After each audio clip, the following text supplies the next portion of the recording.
지역민이 살고 지역민이 사는 행정통합 논의를 어떻게 이어가야 할지 신년기획 대구 미래 우리 손으로를 통해서 짚어보고 있습니다. 계명대학교 경제금융학과 김영철 명예교수 나오셨습니다. 어서 오십시오. 네, 안녕하세요.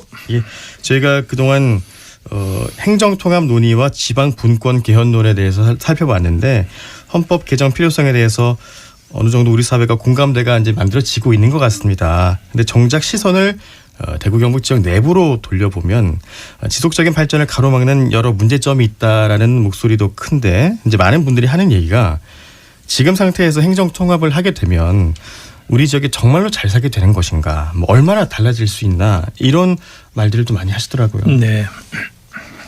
네, 저희가 이야기하고 있듯이 대구 경북 행정통합을 하고 또 준연방제로 개헌을 한다고 해서 그리고 또 수도권 중심 중앙정부 국가운영 형태를 바꾼다고 해서 그것이 대구 경북에서 살고 있는 우리들 삶을 자동적으로 더 나은 상태로 바꾸지 못한다는 것은 너무나 엄연합니다.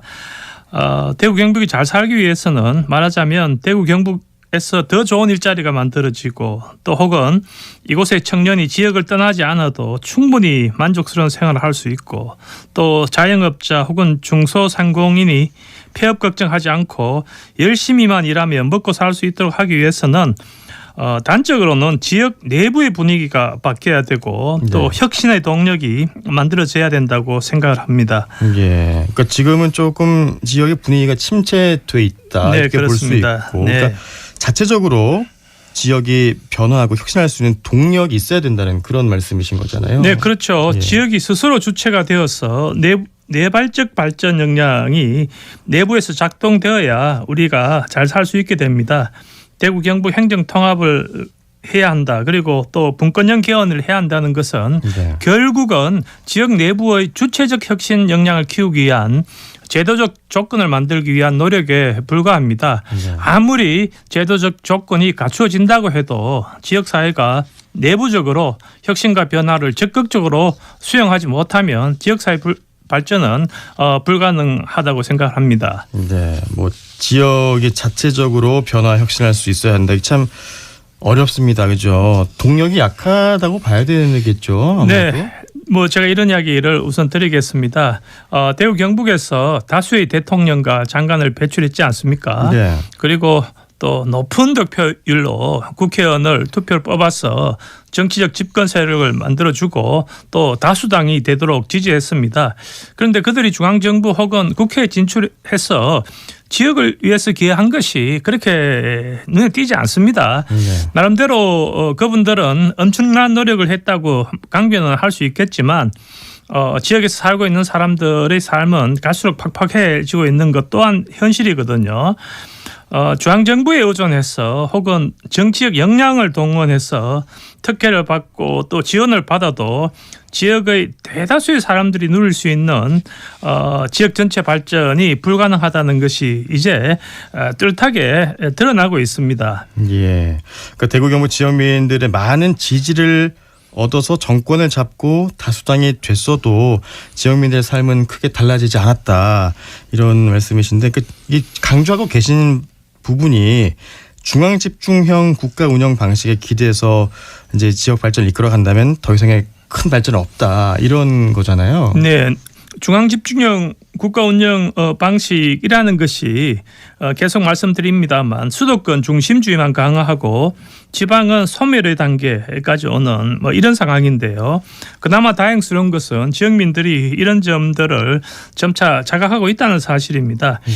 문제는 중앙 집중형 국가 운영 방식을 바꾼다고 하더라도 이에 상응해서 지역 내부에서 변화와 혁신을 추동할 수 있는 새로운 에너지를 만들지 못하면 모든 것이 다시 원점으로 돌아갈 수밖에 없는 사실인데요. 행정통합을 통해 달성하고자 하는 가장 중요한 목표는 지역민이 중심이 되어 발휘되는 주체적 혁신 능력입니다. 전 세계적으로 볼 때 혁신 능력을 가진 지역 혹은 도시는 긴밀한 네트워크로 연결된 인구 500만 이상 규모를 가지고 있다는 점을 주목할 필요가 있습니다. 이제 적어도 인구가 500만 이상은 돼야지 지역에 강력한 힘을 가질 수 있다는 건데, 그러면 좀 우리가 좀 주목해 볼 만한 그런 도시들도 있을까요? 네, 전 세계적으로 현재 주목받고 있는 도시는 중국 항저우입니다. 항저우는 중국의 저장성에 있는 도시인데 최근 들어서 인구가 1,000만 명을 돌파했습니다. 네. 항저우는 최근 전 세계적으로 주목받고 있지 않습니까? 네. 딥시크 본사가 있고요. 네. 생성형 AI 그리고 휴머노이드 산업에서 세계 최인류 수준 산업 생태계를 가지고 있습니다. 한때 우리는 미국 캘리포니아의 실리콘밸리를 주목했는데 최근에는 중국의 항저우가 관심을 끌고 있습니다. 예. 중국에서 베이징도 아니고 상하이도 아닌 항저우가 세계 최인류의 산업 생태계를 가지고 있다는 사실은 대구 경북의 입장에서도 중요한 시사점이 있다고 생각을 하는데요. 대구 경북이 통합되어 일정한 수준 이상의 규모를 가지고 혁신 역량을 축적시키면 세계 최인류의 지역으로 탈바꿈될 수 있다는 가능성을 보여주고 있습니다. 중국 항저우가 좋은 사례라고 생각을 합니다. 예, 그렇습니다. 이제 제조업이나 서비스업이 기반이었던 항저우가 인구 1,000만 명에다가 최첨단 산업 생태계를 구축한 도시로 발전을 했다는 게 이제 그 가능성이 있다. 대구도 그렇게 볼 수 있는데 대구 경북 지역을 좀 보면은 지역의 혁신을 주도하는데 가장 큰 걸림돌은 뭘까요? 저는 부족주의 문제를 꼽고 싶은데요. 제가 말하는 부족이라고 하는 것은 스스로 강한 집단의식에 의해서 상호 일체감을 공유하지만 외부에 대해서는 매우 폐쇄적인 집단을 말합니다. 네. 부족주의의 중요한 특징의 하나는 부족의 내부 구성원에만 통용되는 규범이 작동되고 있는데 그것을 우리는 규범의 우리 이렇게 표현도 하기도 합니다. 저는 대구 경북이 이런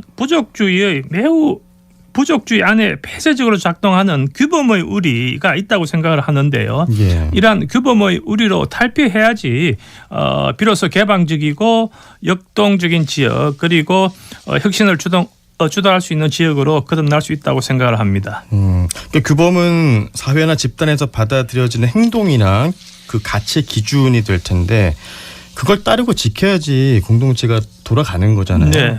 문제는 지역 안에서 규범에만 집중을 하고 변화를 수용하는 게 늦다. 이러는 건가요? 예, 제가 극단적인 예를 하나 들어보겠습니다. 조폭들입니다. 조폭들은 조폭 내부에서 작동하는 규범이 있습니다. 조폭 사회의 관점에서 보면 그러한 규범들은 조폭 사회에서는 최선의 규범일 수가 있습니다. 그런데 그것이 가지고 있는 폐쇄성, 폭력성 그리고 비민주적 성격 때문에 조폭 바깥에서는 절대 수용할 수 없습니다. 제가 규범의 우리를 탈피하고자 하는 것은 이러한 조폭식 규범으로부터 벗어나고자 하는 것입니다. 대구 경북에 이런 조폭식 규범 그리고 규범의 우리가 작동한다고는 할 수 없겠지만 매우 폐쇄적이고 비민주적인 그런 부족주의 혹은 규범의 우리가 우리 공동체에 작동하고 있다는 사실은 부정하기 힘들다고 저는 생각합니다. 알겠습니다. 다음 시간에는 그러면 혁신과 변화가 작동할 수 있는 지역 거버넌스는 어떻게 만들어갈 수 있는지 조금 더 짚어보도록 하겠습니다. 지금까지 계명대학교 경제금융학과 김영철 명예교수와 함께했습니다. 오늘 말씀 잘 들었습니다. 고맙습니다. 네, 고맙습니다. 네, 3월 18일 아침에 광장에 준비한 내용은 여기까지입니다. 지금까지 아나운서 진유현이었습니다. 고맙습니다.